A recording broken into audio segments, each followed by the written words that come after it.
Di pertemuan kami dengan Bapak Menteri, kira-kira kita akan melakukan semacam FGD ya, Forum Group Discussion, untuk membahas perihal Undang-Undang Hak Cipta maupun juga tata laksana dari pemungutan royalti yang akan mengundang para stakeholder dan tentunya para pencipta lagu juga akan diundang di sana. Semoga itu juga akan menjadi satu realisasi yang betul-betul bisa mendorong sebuah perubahan ya, perubahan yang nyata gitu. Ada tambahan dari Dani mungkin? Siapa tuh, saya ada skip tadi poinnya. Ada Once? Oh, Once. Jadi Bang Once, jadi. Ada Once, ada Marcel masih ada nggak? Tadi Marcel mewakili AMKN, tapi ya beliau juga musisi dan juga penyanyi. Dan ya, oke, Once barangkali mau menambahkan tadi poin yang sudah kita bahas dengan Pak Menteri. Ini ada mic-nya, Liu dekat. Ya, mungkin tadi sudah disampaikan ya dari Pak Menteri kita dapat support khususnya mengenai sistem besar yang sedang dirancang, sistem informasi lagu dan musik, pusat data lagu dan musik, ya. Semua itu harus dibangun secara konstruktif, dan kita nanti dalam waktu dekat akan mengadakan FGD ya, FGD yang forum group discussion yang terdiri dari semua pihak, pencipta, performer, juga IO, juga promotor yang ada, supaya dari sana kita akan bisa menemukan langkah-langkah yang konkret ya, konkret dan sesuai dengan aturan-aturan yang ada. Terima kasih. Terima kasih Once. Anji mau menambahkan Ji? Nah, oke, baik. Dani udah? Udah di sini. Jadi tadi di Lestari terlalu cepat menyampaikan soal FGD. Kenapa ada FGD? Karena tadi Pak Menteri tidak perlu kita berbusa-busa bicara ya. Begitu Pak Menteri membaca undang-undang, memang ada undang-undang yang saling bertabrakan satu sama lain. Fokus tadi kepada undang-undang pasal 9, Undang-undang 8 nomor 2014, pasal 9 dan pasal 23. Nah itu paling susah saya ngapalin. Pasal 9 Undang-Undang Hak Cipta nomor 28 tahun 2014. Ya itu. Pasal 9. Itu adalah undang-undang yang lebih supreme, undang-undang yang lebih supreme sehingga semua user, semua pengguna, penyanyi itu sebelum menyanyikannya di panggung itu harus minta izin. Itu adalah undang-undang yang lebih supreme daripada undang-undang pasal 23. Ya begitu. Maka dari itu FGD tadi itu untuk mengantisipasi bagaimana caranya supaya nanti 2 minggu kemudian semua peristiwa pertunjukan musik itu tidak ada bentrokan. Jadi saya alhamdulillah tadi Pak Menteri tidak perlu kita jelaskan macam-macam. Mungkin karena Pak Menteri udah profesor ya, jadi begitu baca undang-undang dia paham bahwa pasal 9 itu adalah undang-undang yang lebih supreme daripada undang-undang yang lain gitu. Jadi pasal itu dianggap dapat menjadi proteksi yang sudah sangat kuat. Mengantisipasi bagaimana caranya supaya nanti 2 minggu kemudian semua peristiwa pertunjukan musik itu tidak ada bentrokan. Jadi saya alhamdulillah tadi Pak Menteri tidak perlu kita jelaskan macam-macam. Mungkin karena Pak Menteri udah profesor ya, jadi begitu baca undang-undang dia paham bahwa pasal 9 itu adalah undang-undang yang lebih supreme daripada undang-undang yang lain gitu. Jadi pasal itu dianggap dapat menjadi proteksi yang sudah sangat kuat terhadap pencipta lagu gitu ya. Oke, dari rekan-rekan ada pertanyaan? Kita mungkin nggak bisa terlalu banyak, tapi kita akan coba tampung dan nanti kita jawab sebaik mungkin ya. Boleh langsung aja? Sore. Saya Yulia dari CNN. Dari CNN ya. Tanya, tadi kan dijelaskan ada pasal yang bertabrakan di dalam undang cipta. Ya. Itu apakah dari Pemusat satu ini bakal mengajukan judicial review karena itu kan undang-undang ya? Betul. langkah kedepannya tuh bagaimana selain FGD ini? Apa ada rencana untuk mengajukan judicial review? Tadi sih nggak sampai ke arah situ, Mbak. Tadi nggak sampai ke arah situ. Pak Menteri akan membuat sebuah permen yang lebih bisa supaya komunitas ekosistem daripada entertainment ini supaya segera berjalan dengan fondasi hukum yang kuat. Maka dari itu dibuatlah FGD. FGD menuju kepada permen. Nanti undang-undang nanti direvisi di tahun 2024 itu lain lagi cerita. Karena Pak Menteri bilang undang-undang ini tidak mungkin direvisi di tahun politik saat ini. Gitu.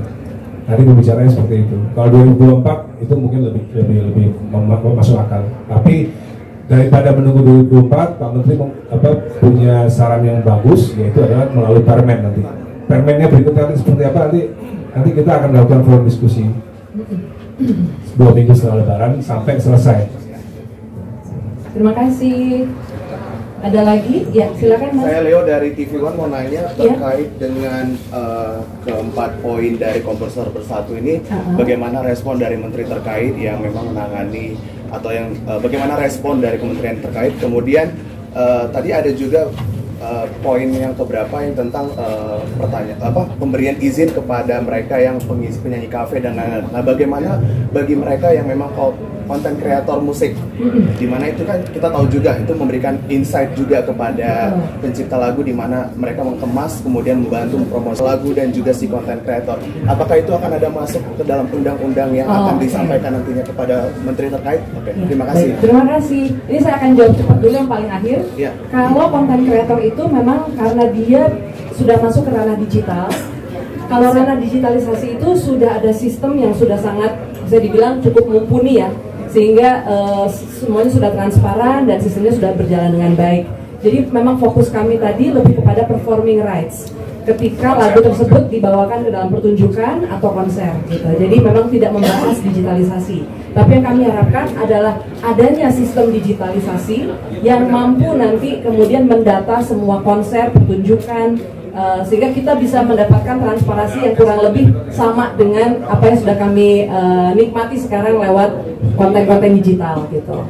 Mungkin Kim mau menambahkan? Iya, tadi mungkin saya juga mau tambahkan bahwa kenapa kita tidak harus langsung ke judicial review, karena itu prosesnya sangat panjang ya, sangat panjang dan butuh proses, dan itu kalau untuk yang di legislatif pasti harus melalui prolegnas.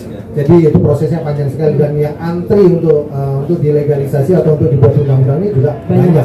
Sehingga kalau menurut Pak Menteri yang lebih simpel, yang lebih cepat adalah nanti kita melakukan FGD, terus lalu nanti akan merujuk kepada permen. Itu akan lebih efektif dan akan lebih langsung mengena pada ekosistem kita saat sekarang ini. Ya. Tadi kalau saya tambahkan juga untuk yang penyanyi kafe ya, benar-benar penyanyi kafe, pengamen atau segala macam, kita tidak ada hubungannya dengan ini. Kita lebih kepada spesifik pada penyanyi yang pengguna, penyanyi yang profesional. Untuk kedepannya, kira-kira dari kementerian yang terkait, apakah sudah akan bisa memastikan kapan nantinya akan bisa kemudian FGD itu akan diketemukan? Tadi kita minggu setelah Lebaran. Oh, iya. Oke. Ada lagi? Ada. Harapannya selesai. Harapannya, Badai mungkin mau menambahkan? Oke. Jadi sebenarnya ini adalah upaya perjuangan kami dari pencipta lagu untuk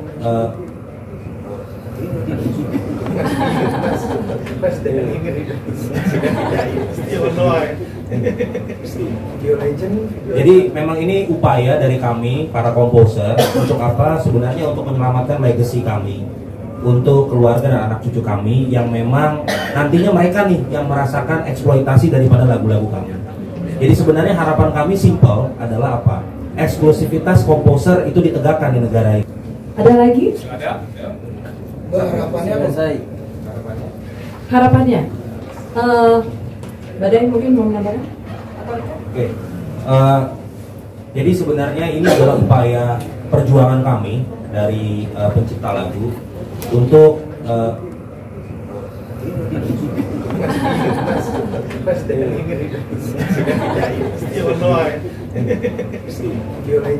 Jadi memang ini upaya dari kami para komposer untuk apa? Sebenarnya untuk menyelamatkan legacy kami, untuk keluarga dan anak cucu kami yang memang nantinya mereka nih yang merasakan eksploitasi daripada lagu-lagu kami. Jadi sebenarnya harapan kami simple adalah apa? Eksklusivitas komposer itu ditegakkan di negara ini. Jadi tidak ada lagi orang yang beranggapan bahwa ketika lagu sudah dipublikasikan ke khalayak umum menjadi public domain. Itu salah besar. Itu adalah kesalahan berpikir. Bahasa saya logical fallacy. Kesalahan nalar. Ya, betul. Minjem istilahnya Om Rocky Gerung. Jadi sebenarnya begini, lagu menjadi public domain itu menurut undang-undang adalah 70 tahun. Setelah penciptanya meninggal baru dia public domain. Itu pun bisa diperjanjikan ulang, diperpanjang. Nah, jadi kalau ada bahasa mengatakan bahwa lagu setelah dipublikasikan ke umum itu pencipta lagu tidak punya hak, itu sesat.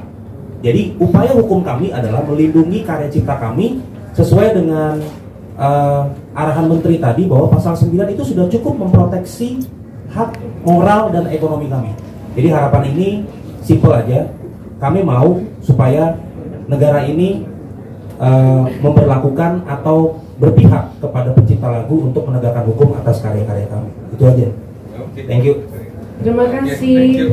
Berika, ada mau menutup sudah cukup? Berika, mungkin mau menambahkan?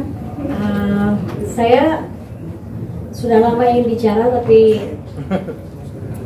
mengumpulkan bukti-bukti untuk saya bisa mengucapkan ini, karena buat saya pada saat bicara itu harus penuh pertanggungjawaban.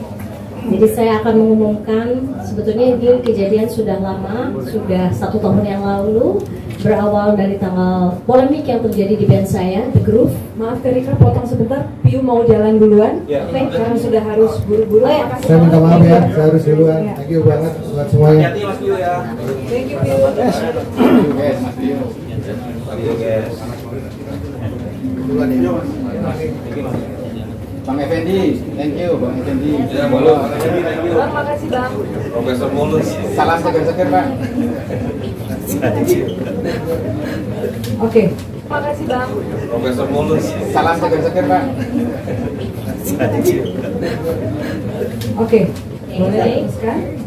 Kembali saya tarik lagi bahwa pada tanggal 23 bulan Maret di tahun yang lalu terjadi suatu polemik yang sudah tidak bisa lagi didiskusikan. Perbincangan ini sebetulnya sudah lama bahwa saya kurang cocok dengan manajemen dari The Groove. Saya merasa saya harus bersikap tegas untuk mengajukan 2 pilihan kepada teman-teman, karena polemik tidak cocok ini sudah lama. Apakah tetap akan mempertahankan manajemen yang ada atau mempertahankan founder dan penulis lagu yang memang sudah bersama-sama dari tahun 96 mereka Ruslan. Dan jawabannya adalah teman-teman tidak menemukan ketidakcocokan dengan pihak manajemen, jadi manajemen dipertahankan. Jadi saya sendiri yang tidak cocok. Dengan bijak, karena saya perempuan sendiri dan saya juga pendiri The Groove ya, bukan backing vokal, dan saya juga penulis lagu di situ. Saya tidak mau band saya mati dan tidak bisa berkarya. Saya sadar karena 2004 saya sudah dikeluarkan oleh band itu satu kali. Baca mungkin dibuka lagi 2004 atau 2005 lah ya. 2004 Juli 2005 saya sudah tidak bersama band itu, dikeluarkan sepihak oleh band. Saya membantu lagi hanya featuring. Saya bilang ini kejadian sudah terjadi sekali, saya tidak akan gegabah memutuskan. Saya mengajukan satu option, karena memang saya tidak cocoknya dengan manajemen, bukan dengan teman-teman. Bagaimana kalau kita tetap jalan featuring, karena saya memang sudah dikeluarkan. Kita satu panggung tapi beda manajemen. The Groove dengan manajemennya yang menurut mereka sudah bagus sekali, saya dengan manajemen pribadi saya yang memang sudah menaungi saya selama saya dikeluarkan dari The Groove. Akhirnya ada 5 kota yang kita jalani dengan 2 manajemen. Kenapa saya pilih 2 manajemen? Supaya kita bisa berpikir jernih. Biasanya kalau kita ada persoalan, kita harus berjarak dulu ya, supaya bisa berpikir jernih. 5 kota sudah dilalui dan baik-baik saja, IO happy. Tapi kemudian pada bulan November terjadi hal yang sangat menyinggung saya. Ada pernyataan dari manajemen The Groove kepada IO yang menyatakan bahwa The Groove tidak bisa satu panggung lagi dengan saya, Rika Ruslan, sebagai pendiri dan pencipta lagu sah di The Groove. Pernyataan ini tanpa pemberitahuan sebelumnya kepada saya atau pihak manajemen saya, dan membuat saya sedih sekali dan sangat tidak profesional. Rika Ruslan sebagai pendiri dan pencipta lagu sah di The Groove. Pernyataan ini tanpa pemberitahuan sebelumnya kepada saya atau pihak manajemen saya, dan membuat saya sedih sekali dan sangat tidak profesional. Karena sebelumnya sepakatnya adalah kami masih bisa satu panggung tapi beda manajemen agar kita bisa berpikir jernih. Tetapi surat yang dilayangkan kepada IO ini membuat saya sangat terpukul, dan ini sudah 2 kali terjadi pada diri saya. Oleh karena itu, pada tanggal 13 Desember 2022, saya melayangkan surat resmi kepada The Groove dan WAMI, Badan Kolektif Nasional yang ditunjuk, yang menyatakan bahwa saya melarang The Groove untuk membawakan lagu-lagu ciptaan saya. Itu terjadi 13 Desember 2022, sebelum kasus Mas Dhani terungkap ya. Ini adalah sebagai konsekuensi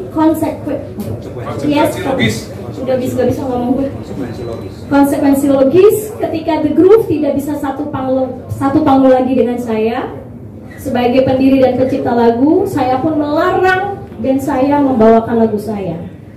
Begitu ya, jadi mudah-mudahan apa yang terjadi di media bisa menyikapi dengan bijaksana, karena saya sudah melakukan upaya berdiskusi beberapa kali. Satu, meminta manajemen untuk berpindah profesi menjadi agensi, dan The Groove memegang sendiri manajemennya, tapi tidak mau. Saya mengusulkan untuk pisah manajemen agar kita bisa tetap satu panggung, tetapi saya mendapatkan surat dari IO bahwa The Groove memutuskan untuk tidak bisa lagi satu panggung dengan saya. Tentunya saya punya harga diri yang terinjak, jadi saya melarang lagu saya dibawakan oleh The Groove, dan sejak pelarangan tanggal 13 Desember, The Groove tetap membawakan lagu saya. Jadi akhirnya saya bersama teman-teman bersama-sama hari ini untuk mempertanyakan dengan tegas tentang hak eksklusif sebuah lagu yang memang saya tulis sendiri dan saya penuh cinta menyiarkannya kepada teman-teman. Tapi ini khusus untuk The Groove ya. Untuk teman-teman kafe, untuk penyanyi-penyanyi yang saya cintai, silahkan pakai lagu saya, silahkan pergunakan sebaik-baiknya. Saya senang lagu saya dibawakan, silahkan berhubungan dengan LMK untuk izin-izinnya. Ayo kita bergandeng tangan dan saling menghormati hak-hak moral kita agar kita bisa selaras dalam kehidupan ini. Itu yang saya umumkan, mudah-mudahan semua tidak memotong pemberitaan dan semuanya beritanya sesuai dengan apa yang saya umumkan. Terima kasih, selamat sore.